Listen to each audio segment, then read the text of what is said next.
Every year, the rookie class gets extra attention because the hype around the beginning of their NBA journeys is still fresh, and the young guys getting their first taste of playing at this level can determine a lot about their future careers. Unfortunately, after that though, the hype dies quickly, and unless a player breaks out in a big way, we rarely ever check back in on their progress and how it's coming along, which is why we're going to be doing just that in today's video. Today, we're taking a look back at the 2023 NBA Draft, and we'll be going through every single pick made in the first round, regrading each selection 2 years later. Now these players have all had a rookie season to get their feet wet and a second season to hopefully take strides forward, so we'll see how many of them actually accomplished notable improvement justifying these selections. Before we start though, it turns out a good amount of you watching right now aren't even subscribed to the channel, so if you enjoy the content, consider hitting the subscribe button, as not only does it help out a ton, but it also very much appreciate it. Now with that being said, let's begin. Starting with the number 1 pick, the San Antonio Spurs drafted Victor Wembanyama, and 2 years later, the grade here is an A+. Yeah, not much really needs to be said here. Wembanyama was the prize of this draft class, viewed as a superstar in the making as a prospect, and 2 years into his NBA career, he's very much on track to reach those lofty heights. We've arguably never seen anyone his size move the way he has on a basketball court, playing like a wing player, comfortably creating his own shot off the dribble, launching deep threes, and finishing around the basket over contests with his ridiculous length, and defensively, he's going to go down as one of the most special talents on that end of the floor of all time, as long as injuries don't slow him down. So this is the easiest A+ I've ever given out. Next, with the second pick, the Charlotte Hornets selected Brandon Miller, and the grade here is an A.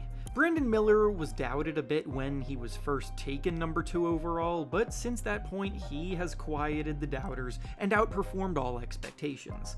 This season, he was putting up 21 points per game, filling it up on a nightly basis, taking big strides as a shot creator, and while he wasn't necessarily the most efficient, it was still promising growth to see. Unfortunately, he suffered a season-ending wrist injury a third of the way through the season, halting that progress, but he's still looking like a terrific selection in hindsight. Next, with the third pick, the Portland Trail Blazers took Scoot Henderson, and the grade here 2 years later is a B-. Scoot Henderson came into the league very hyped up, being compared to elite athletes at the point guard position like Russell Westbrook and John Wall, but unfortunately, his explosiveness wasn't quite as advertised, and his play on the court was way more inconsistent. Hype died quick for him as a rookie, but while a lot of people are viewing him as a bust, he is actually starting to take strides towards becoming a quality point guard, scoring a bit more efficiently in year 2, and showing poise as a playmaker. He's just not looking like the star that many thought he could be. Next, with the fourth pick, the Houston Rockets selected Thompson, and the grade here 2 years later is an A+. Thompson's potential is through the roof and genuinely in the conversation for being one of the most intriguing young talents in the game right now. I'm not exaggerating when I say that he might be the most athletic player in the league, period. He's an unreal defensive talent, he's a ridiculously good rebounder for a guard, and his blistering speed makes him a nightmare to try to stop when he attacks the basket. And I see major star potential in him moving forward for a Rockets team entering contention already. Next, with the fifth pick, the Detroit Pistons selected Thompson, and the grade here 2 years later is a B+.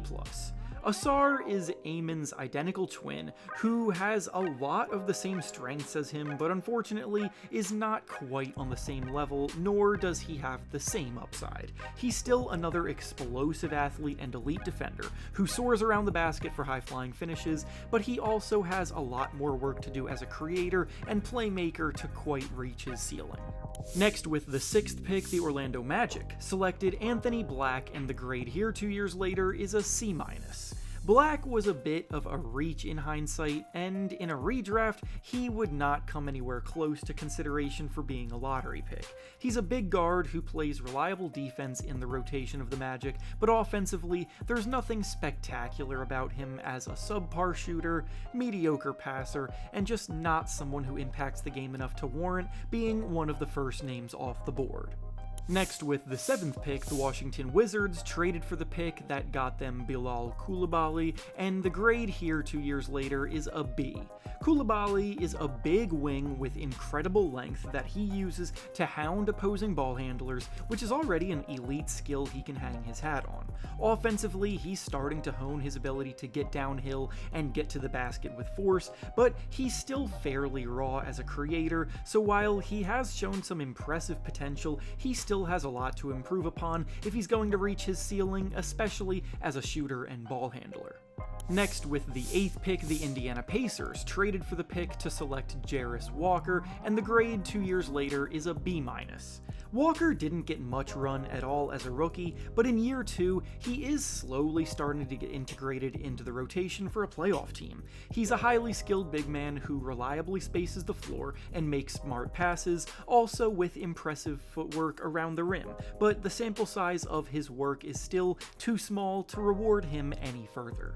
Next, with the 9th pick, the Utah Jazz selected Taylor Hendricks, and the grade here 2 years later is a C. Hendricks was labeled as the ideal 3-and-D wing at the time of the draft, and to his credit, he had a decent rookie season serving as a spot-up shooter, cutter, and defender without doing anything too flashy, but this year, he unfortunately suffered a season-ending injury just 4 games into the year, so that setback makes his future a bit cloudier. Next, with the 10th pick, the Oklahoma City Thunder traded for this pick to select Cason Wallace, and the grade 2 years in is a B+. The Thunder were on the verge of breaking out as a contender, so they needed a player capable of playing impactful basketball right away and knew how to produce in a lesser role. So in that regard, Wallace has been excellent. His upside may be lower than some of the other prospects in this range, but he's a very smart two-way player who takes what's given to him in the flow of the offense, he defends hard, and he makes the right reads without getting in the way. Next, with the 11th pick, the Orlando Magic selected Jet Howard, and the grade here 2 years later is an F. I'm sorry, but this was viewed as a massive reach at the time of the draft, and 2 years later, this is still proving to be a gamble that was not worth it at all. Howard came into the NBA viewed as a natural scorer of the basketball, but in the NBA that skill set has not translated, and he's one of the least efficient scorers in the entire league. As a result, he struggles to even get minutes in Orlando, and they're probably looking back on this pick with regret, considering all of the talent that was still available. Next, with the 12th pick, the Dallas Mavericks traded for the pick to take Derek Lively, and the grade 2 years later is an A-. Lively was a gem of a find near the end of the lottery as an athletic, versatile big man who served as a useful rim protector and rim runner for an NBA Finals team in his rookie season. He absorbs rebounds, and he's also a pretty smart decision maker on the ball. The bad news is just that he struggled quite a bit with injuries this season. Next, with the 13th pick, the Toronto Raptors drafted Grady Dick, and the grade here 2 years later is a B. Dick was drafted under the guise of being the best sharpshooter in the draft class, and while he has demonstrated an improved ability to heat up and score in bunches, he's not quite living up to that billing. Ultimately, he is a 14-point-per-game scorer this year, improving over time, but he has a long way to go as a finisher in the paint and as a more consistent shooter from the outside to genuinely provide a consistently positive impact. Next, with the 14th pick, the New Orleans Pelicans selected Jordan Hawkins, and the grade here is a C. Hawkins saw his draft stock skyrocket as a result of leading his UConn team to the national title that year, but realistically, he wasn't quite lottery talent, which was how he was viewed before that run started to begin with. Hawkins is a streaky, hot and cold volume scorer who was really only playing as many minutes as he was this season because of the injuries to players ahead of him on the pecking order, and as a 37% shooter from the field and 33% shooter from 3 in year 2, those numbers are poor for someone expected to score the basketball, especially when he's also a liability on the defensive end. Next, with the 15th pick, the Atlanta Hawks selected Kobe Bufkin, and the grade 2 years later is an F. The second F of this draft class goes to a player who has made no impact on the NBA game 2 years into his career, and with so many quality players available in this draft after him, there's no justifying the selection anymore. He's a horrendously poor scorer inside and out that also can't defend, and on a team that already had Trae Young, that kind of risk for a guard was never a smart decision. Next, with the 16th pick, the Utah Jazz selected Keontae George, and the grade here 2 years later is a B+. The Jazz used their second pick of the day to make up for their first pick, as George is looking like someone who could energize the second unit as an impact scorer and playmaker. He's putting up 17 points and about 6 assists per game this season, getting others involved and exploding for an occasional big scoring night. He just desperately needs to hone his overall shot selection and steadily improve his shooting splits. Next, with the 17th pick, the Los Angeles Lakers selected Jalen Hood-Schifino, and the grade here is another F, unfortunately. This class had quite a few hidden gems, but it also had some major whiffs, and Hood-Schifino is a pick that the Lakers definitely wish they could redo. He spent pretty much all of his time in Los Angeles with their G League team before they ultimately traded him away as a part of that Luka Doncic deal. He then got waived, and as a free agent signed a two-way contract with the 76ers, where he is now trying to save his already dying career less than 2 years in. Next, with the 18th pick, the Miami Heat selected Jaime Jaquez, and the grade 2 years later is a B. Jaquez came out of the gate on fire as a rookie last season, looking like the most polished prospect in the class, contributing as a 3-level scorer immediately. And as a 22-year-old rookie, that's what you hope to see with a few extra years of playing experience under your belt. But unfortunately, he's taken a disappointing step backward in year 2, finding himself in quite a shooting slump. So while we've seen the talent he's put on display, the Heat faithful are hoping his slump is a fluke and not a sign of what's to come. Next, with the 19th pick, the Golden State Warriors selected Brandin Podziemski, and the grade 2 years later is an A-. Podziemski is one of the biggest steals of the 2023 draft, breaking into the rotation immediately as a rookie because of his incredibly well-rounded offensive output. He's a reliable perimeter shooter, he has some sneaky creativity on the ball, he's a useful passer that can serve as a secondary ball handler, and now he's really starting to heat up going into the playoffs, playing a huge role in the Warriors' starting lineup. Next, with the 20th pick, the Houston Rockets selected Cam Whitmore, and the grade here 2 years later is a C. Whitmore's tough to judge because his talent is undeniable, but his lack of discipline and his erratic decision-making on the ball are what have held him back. He's been criticized for his selfishness, but in general he is an explosive athlete who can score in bunches. He just isn't currently a consistent part of the Rockets' rotation as they buckle up for a playoff run. Next, with the 21st pick, the Brooklyn Nets picked Noah Clowney, and the grade here is a C-.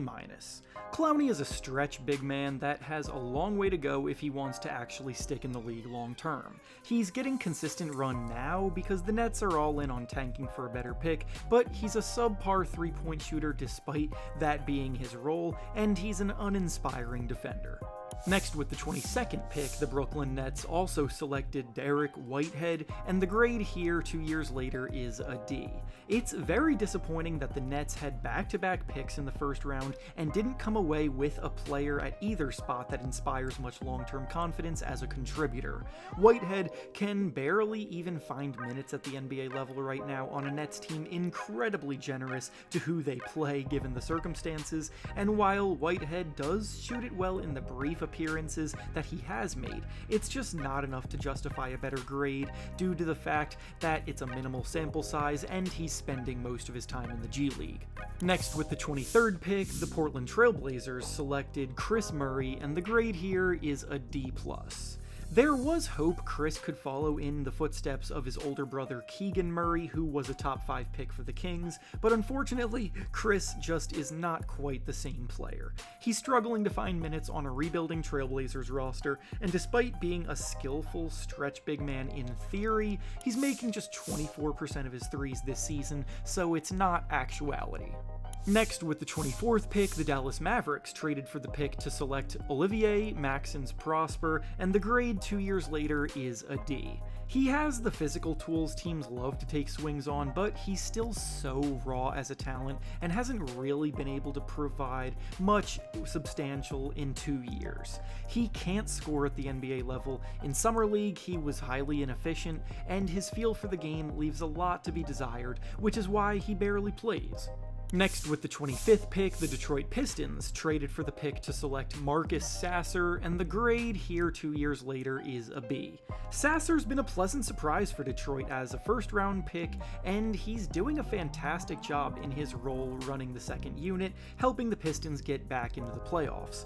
With such a high-usage point guard like Cade Cunningham ahead of him, he doesn't necessarily get much run, but when he is in the game, he ignites the offense as a crafty 3-level scorer who knocks down 47% of his shots and 39% of his threes.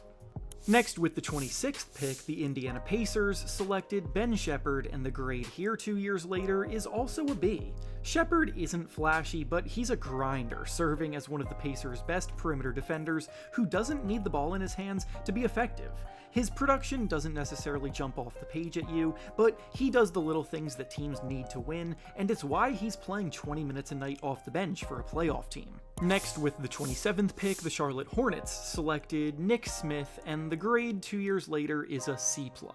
Smith is starting to put together a few impressive games at the end of the season, creating as a pick-and-roll ball handler and pull-up shooter, but he still has a long way to go to be trusted full-time in a rotation of a team playing meaningful basketball, because shooting 38% from the field and 32% from 3 is not going to cut it for a score-first, thin guard. Next, with the 28th pick, the Utah Jazz selected Bryce Sensabaugh, and the grade here is a B+. Bryce is a late first-round gem, proving to be one of the best sharpshooters in the entire draft class. This season, he's scoring 11 points per game, knocking down 42% of his threes, which ranks in the top 20 of the NBA, and his ability to threaten defenses from deep opens things up a ton for those around him.